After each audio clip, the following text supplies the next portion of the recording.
বন্ধুরা, আজকে আমি বানাচ্ছি দই কাতলা। রেসিপিটা তোমাদের সঙ্গে শেয়ার করছি। ফার্স্টে তেলটা গরম করে নিয়েছি, তারপরে মাছগুলো ভেজে নিচ্ছি। মাছগুলো ভাজা হয়ে গেলে দেখো বন্ধুরা, এবার তুলে নেব মাছগুলো।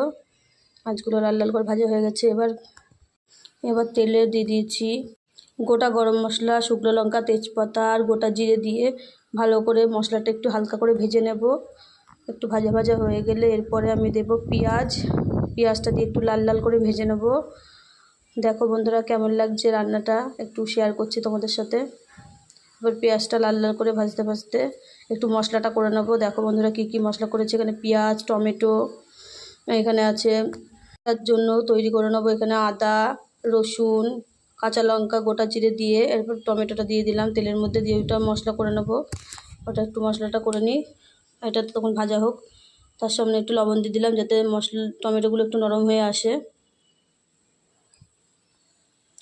এরপরে আমি যে মশলাটা করে নিয়েছিলাম, আদা, রসুন, লঙ্কা, কাঁচা লঙ্কা, এগুলো সব দিয়ে এর মধ্যে একটু হলুদ গুঁড়ো, একটু কাশ্মীরি লঙ্কার গুঁড়ো, একটু লাল লঙ্কার গুঁড়ো দিয়ে দিচ্ছি বন্ধুরা। দেখো, দিয়ে সেই মশলাটা আমি আবার দিয়ে দেবো কড়াইয়ে। মশলাটা একটু নেড়ে নিচ্ছি। এবার আমি কড়াইয়ে ঢেলে দেবো মশলাটা। এই দেখো ভাজা ভাজা হয়ে গেছে। এবার দিয়ে দিলাম আমি মশলাটা, দিয়ে একটু ভাজা ভাজা করে মশলাটা একটু কষিয়ে নেব। কষাতে কষাতে দইটা রেডি করে নিই। দেখো বন্ধুরা, একটা বাটি নিয়ে নিয়েছি, এর মধ্যে 4 থেকে 5 চামচ দই দেবো, টক দই দিয়ে দিচ্ছি। টক দইটা দেখো 4 থেকে 5 চামচ দেবো টক দই, বেশি দেবো না, কারণ অনেক কটা মাছ তো, ওই জন্য। দইটাকে দিয়ে একটু ফাটিয়ে নেবো। দইটা দিয়ে দিচ্ছি। আর এখানে মশলাটা কষা হচ্ছে, দেখতে আসলাম মশলাটা কষা হয়েছে কি না। কষাটা হয়ে যাক, তারপরে এর মধ্যে দইটা ফাটিয়ে দইটা ঢেলে দেবো। দেখো দইটা ফাটানো হয়ে গেছে আমার। একটু ভালো করে ফাটিয়ে নেবে দইটা, তাহলে ভালো হয় খুব।